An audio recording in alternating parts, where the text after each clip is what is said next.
In an exam, we don't get a lot of time to look at the music we need to play for our sight reading. So check these few points to help you get through more smoothly. First of all, check your key signature. Even if you have no sharps or flats, you think about what that means for where you're going to place your fingers as you play through.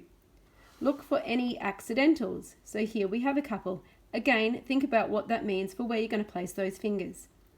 Check your time signature. Get the feeling of the beat in your mind. Look for any different sorts of interesting rhythms that are coming up through the music so that you know what you're going to play. Check for any markings in the music, like slurs. Here we also have some dynamics, and check all of those as well as the marking at the start here. Check for the lowest note and the highest note so you can think about which strings you need to play across. In higher grades, you may also need to shift position.